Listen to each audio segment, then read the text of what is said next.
टीचरों को अब अतिरिक्त मानदेय नहीं दिया जाएगा। योगी सरकार ने बड़ा फैसला लिया है। मदरसा आधुनिकीकरण योजना के तहत उत्तर प्रदेश के मदरसों में हिंदी, अंग्रेजी, गणित और विज्ञान जैसे विषयों के लिए रखे गए शिक्षकों को राज्य सरकार भी अतिरिक्त मानदेय नहीं देगी। शासन के निर्देश पर अल्पसंख्यक कल्याण विभाग ने इसकी जानकारी सभी जिला अल्पसंख्यक कल्याण अधिकारियों को भेज दी है। मानदेय को लेकर आधुनिक विषयों के शिक्षक लगातार आंदोलन कर रहे हैं। ये बड़ी खबर आपको बता रहे हैं, यूपी सरकार का बड़ा फैसला। और बताया जा रहा है कि इस फैसले के दौरान देखा जा रहा है कि यूपी मदरसा टीचरों को अब अतिरिक्त मानदेय जो है वो नहीं दिया जाएगा। ये बड़ा फैसला योगी सरकार की तरफ से लिया गया है। मदरसा आधुनिकीकरण योजना के तहत उत्तर प्रदेश के मदरसों में हिंदी, अंग्रेजी, गणित और विज्ञान जैसे विषयों के लिए रखे गए शिक्षकों को राज्य सरकार भी अतिरिक्त मानदेय नहीं देगी। और शासन के निर्देश पर अल्पसंख्यक कल्याण विभाग ने इसकी जानकारी सभी जिला अल्पसंख्यक कल्याण अधिकारियों को भेज दी है। मानदेय को लेकर आधुनिक विषयों के शिक्षक जो हैं वो लगातार आंदोलन कर रहे हैं, क्योंकि अब जो मानदेय है वो नहीं दिया जाएगा। और हमारे सहयोगी अलाउद्दीन हमारे साथ जुड़ गया। अलाउद्दीन, बताइए क्या जो ये बड़ा फैसला आया है कि अब जो मदरसे के टीचर है उनको मानदेय नहीं दिया जाएगा, क्या वजह बताई जा रही है इसके पीछे? देखिए, पूरा मामला ये है कि केंद्र सरकार भी इस पूरी योजना में पहले मदद किया करती थी। पहले केंद्र सरकार की तरफ से मानदेय को लेकर के ऐड को रोका गया। अब राज्य सरकार ने इस बात का फैसला किया है कि मदरसों में काम करने वाले जो टीचर हैं, खासतौर से जो सब्जेक्ट मैथ, इसके अलावा हिंदी, अंग्रेजी पढ़ाते थे, उनको अतिरिक्त मानदेय नहीं दिया जाएगा। हालांकि इससे पहले जो मंत्री हैं धर्मपाल सिंह, उन्होंने इस बात का आश्वासन दिया था जब ये तमाम शिक्षक आंदोलनरत थे कि इस पूरे मामले पे एक बार विचार किया जा सकता है। लेकिन अब विभाग के जो डायरेक्टर हैं उनकी तरफ से आदेश निर्देश तमाम जिला अल्पसंख्यक कल्याण अधिकारियों को जारी कर दिया गया है। यानी कि जो मदरसों में पढ़ाने वाले आधुनिक शिक्षाकरण के तहत जो टीचर हैं उनको अतिरिक्त मानदेय की व्यवस्था लागू उन पर नहीं होगी। क्योंकि मदरसा आधुनिकीकरण यानी कि जो मदरसा है, ट्रेडिशनल जो पढ़ाइयाँ होती थी यानी अरबी, उर्दू की, उसके अतिरिक्त सरकारें चाहती थी कि उन तमाम दूसरे विषयों की भी पढ़ाई हो। तो ऐसे में वो तमाम शिक्षक केंद्र सरकार के ऐड की मदद से तमाम रखे गए थे। तो ऐसे में उन पर फैसला किया गया है कि जो अतिरिक्त मानदेय है यानी अलग से जो मानदेय दिए जाने का प्रावधान चल रहा था, वो प्रावधान अब इन तमाम शिक्षकों को दिया जाएगा जो इन मदरसों में अंग्रेजी, हिंदी और मैथ और साइंस पढ़ाया करते थे। बहुत शुक्रिया इस पूरी जानकारी के लिए।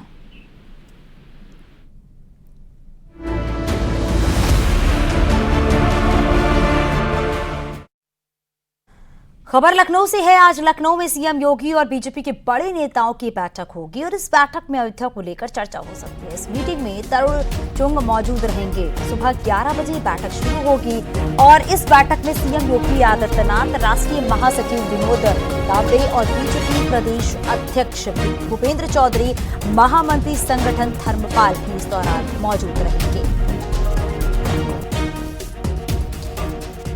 तो अयोध्या को लेकर आज एक बड़ी बैठक होने जा रही है। सुबह 11 बजे बैठक होगी जिसमें सीएम योगी आदित्यनाथ इस बैठक की अध्यक्षता करेंगे और बीजेपी के राष्ट्रीय महासचिव विनोद तावड़े भी इस बैठक में मौजूद रहेंगे। बीजेपी के प्रदेश अध्यक्ष भूपेंद्र चौधरी भी इस बैठक में मौजूद रहेंगे और साथ ही यूपी के महामंत्री संगठन धर्मपाल सिंह भी इस बैठक में रहेंगे। बताया जा रहा है कि ये बैठक हर लिहाज से काफी अहम मानी जा रही है और साथ ही साथ देखा जा रहा है कि 22 जनवरी को रामलला की प्राण प्रतिष्ठा होनी है, उसको लेकर भी इस बैठक में चर्चा होगी, क्योंकि अयोध्या को लेकर ही चर्चा होनी है। और क्योंकि अब वक्त बहुत कम बचा हुआ है और वहां पर जिस तरह से तैयारियां चल रही हैं, तैयारियां अंतिम रूप पर हैं और बड़ी तादाद में वहां पर लोग पहुंचेंगे, वीवीआईपीज पहुंचेंगे, व्यवस्थाएं चाक चौबंद होनी चाहिए। तमाम ऐसे मुद्दे हैं जिनको लेकर ये चर्चा होगी और बताया जा रहा है कि सुबह 11 बजे यानी कि अब से थोड़ी देर के बाद जो बैठक है वो शुरू हो जाएगी। तो ये बैठक हर लिहाज से काफी अहम मानी जा रही है। हालांकि इस बैठक में किन अहम मुद्दों पर चर्चा की जाएगी वो भी हम आपको अपडेट करेंगे।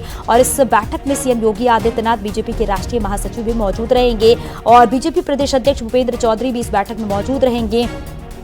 तो बीजेपी की जो बड़े नेता है वो इस बैठक में शामिल रहेंगे, क्योंकि सुबह 11 बजे बस थोड़ी देर के बाद ये बैठक शुरू हो जाएगी और अयोध्या को लेकर इसमें चर्चा की जाएगी, क्योंकि 22 जनवरी को रामलला की प्राण प्रतिष्ठा होनी है और 22 जनवरी से पहले ही देखा जा रहा है कि 15 जनवरी से ही अयोध्या में जो कार्यक्रम है वो शुरू हो जाएंगे और उसी को देखते हुए वहां पर बड़ी तादाद में जो लोग हैं वो पहुंचेंगे, क्योंकि दूर दराज से लोग जो हैं वो भी अयोध्या नगरी पहुंचना चाहते हैं, रामलला के दर्शन करना चाहते हैं। लेकिन व्यवस्थाएं किस तरीके से चाक चौबंद हो, इसको लेकर बात की जाएगी।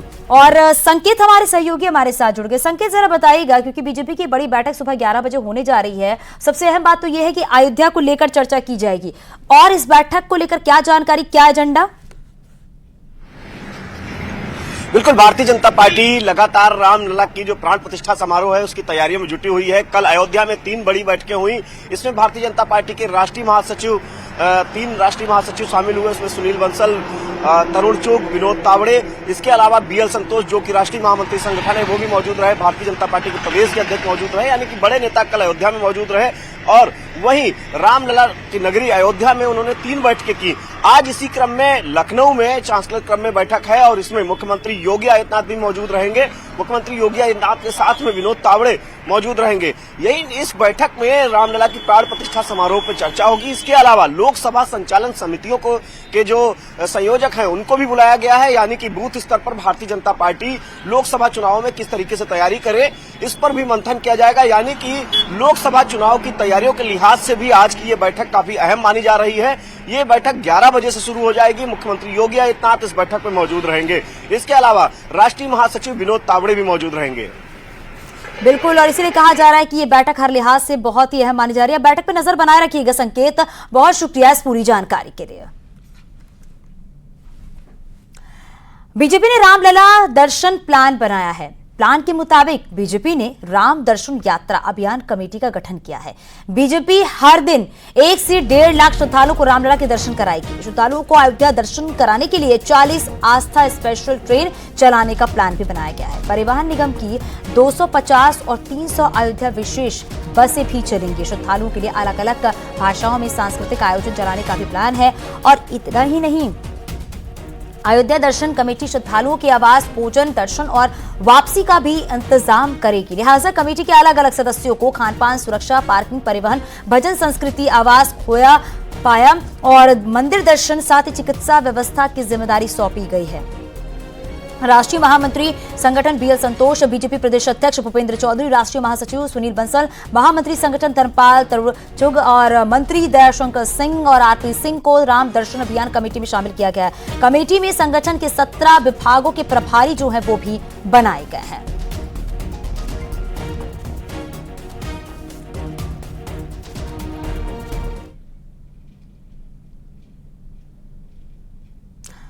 लखीमपुर खीरी से बड़ी खबर मिली, जहां पर ओवरलोड ट्रांसफार्मर में भीषण आग लग गई है। आग लगने से ट्रांसफार्मर धुकर जलने लगा है। मौके पर पहुंची फायर ब्रिगेड ने आग पर काबू पाया। सदर कोतवाली के गोला मंडी मोड़ के पास की पूरी घटना बताई जा रही है, जिसकी तस्वीरें भी आप अपने टीवी स्क्रीन पर देख रहे हैं। तो सदर कोतवाली क्षेत्र का यह पूरा मामला बताया जा रहा है, जहां पर आग लगने से ट्रांसफार्मर धुकर जलने लगा है।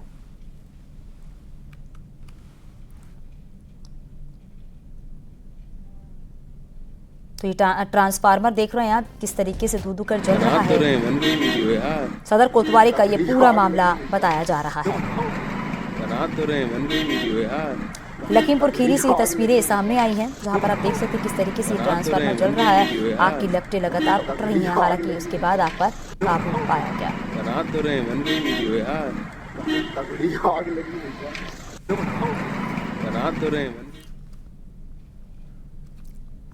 इटावा मां बाप की हत्या करने वाले आरोपी बेटे, पत्नी समेत 3 को पुलिस ने गिरफ्तार किया। मंगलवार को सुबह जब डबल मर्डर की खबर फैली तो सनसनी मच गई। सूचना पर पुलिस पहुंची और शवों को कब्जे में ले लिया। वारदात को अंजाम देने के बाद आरोपी फरार थे। पुलिस के मुताबिक प्रॉपर्टी विवाद में वारदात को अंजाम दिया गया था। मामला इकदिल इलाके के नगला गांव का बताया जा रहा है।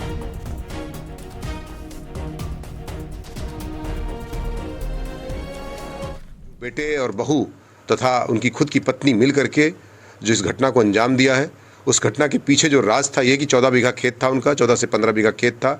उस खेत को कई टुकड़ों में ये बेच रहे थे। और अभी हाल में जो डेवलपमेंट हुआ था, 25 तारीख को वो दिल्ली में रहते थे, पूरा परिवार इनका दिल्ली में ही रहता था। और दिल्ली में जो अपने घर आए थे तो 25 तारीख को आए थे पहले, तो ये अपना 4 बीघा से 5 बीघा खेत दोबारा बेचने के चक्कर में पड़े हुए थे। 8 बीघा पहले ही बेच चुके थे।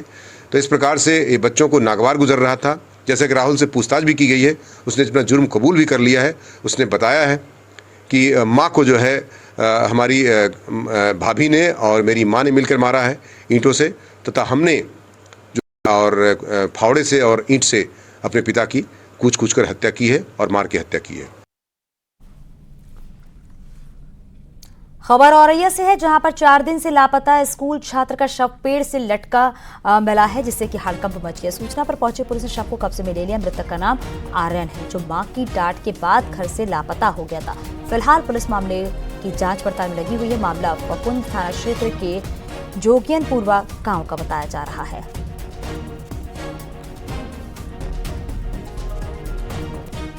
आर्यन पुत्र पवन कुमार निवासी जोगियन मोहल्ला कस्बा फफून में दिनांक 6/1/24 को घर से रूठकर चला गया था मां के डांटने से, जिसकी उम्र लगभग 13 वर्ष है।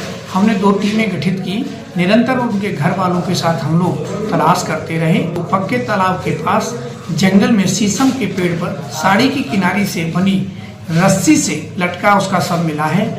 मृत्यु का कारण जानने के लिए पंचायतनामा की कार्रवाई करते हुए पीएम कराया जा रहा है। अग्रिम विधिक कार्रवाई की जाएगी। बस्ती से खबर मिल रही है, पूर्व मंत्री अमरमणि की मुश्किलें बढ़ी हैं। 22 साल पुराने राहुल अपहरण कांड में मुश्किलें बढ़ी हैं। अमरमणि की संपत्ति कुर्की रोकने की अपील खारिज कर दी गई है। कोर्ट ने पुलिस को 10 दिन में कुर्की का आदेश दिया। कोर्ट के आदेश पर चल अचल संपत्ति खंगाल रही है पुलिस। मामले की अगली सुनवाई जो है वो 20 जनवरी को होगी। बताया जा रहा है कि 22 साल में एक बार फिर केस की सुनवाई में हाजिर नहीं हुए हैं अमरमणि।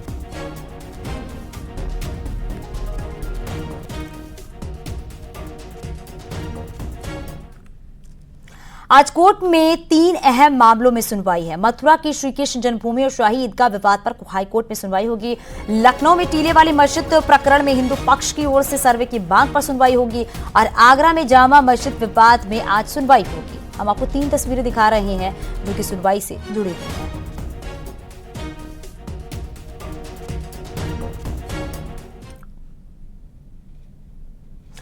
मथुरा की श्री कृष्ण जन्मभूमि और शाही ईदगाह विवाद पर इलाहाबाद हाई कोर्ट में आज सुनवाई होगी। आज विवादित परिसर का एडवोकेट कमिश्नर से सर्वे कराए जाने के मामले में अहम सुनवाई होगी। तो सर्वे की मांग की जा रही है। विवादित परिसर का सर्वे कराए जाने का ये पूरा मामला है, जिस पर आज कोर्ट की तरफ से देखना होगा कि क्या रुख सामने आता है, कोर्ट की तरफ से क्या टिप्पणी की जाती है। तो आज का दिन बेहद ही अहम है।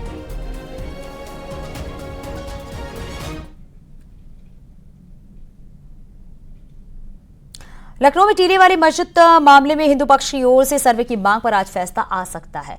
लक्ष्मण टीले पर बने लॉर्ड शेष नागेश टीलेश्वर महादेव मंदिर के सर्वे कराने की मांग वाली अर्जी पर बहस पूरी होने के बाद अब हिंदू पक्ष की ओर से सर्वे की मांग की गई थी। इस मामले में मुस्लिम पक्ष की ओर से आपत्ति दाखिल करने का अवसर कोर्ट पहले ही समाप्त कर चुका है। मामले में सिविल जज जूनियर डिवीजन की कोर्ट फैसला सुनाएगी। हिंदू पक्ष ने सर्वे की मांग की थी और हिंदू पक्ष के मुताबिक टीले वाली मस्जिद के अंदर लॉर्ड शेष नागेश का मंदिर है, जिसको नुकसान पहुंचाया गया। हिंदू पक्ष ने टीले वाले स्थान का मालिकाना हक दिलाने की मांग की है और टीले वाले स्थान पर पूजा अर्चना की अनुमति भी मांगी गई है।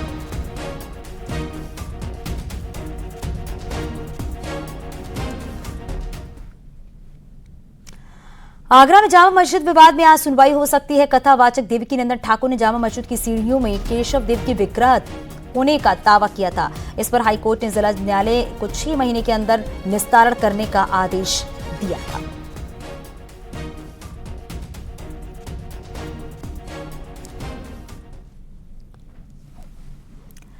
आगे भी खबरें जारी हैं, यहाँ रुकेंगे छोटे से ब्रेक के लिए।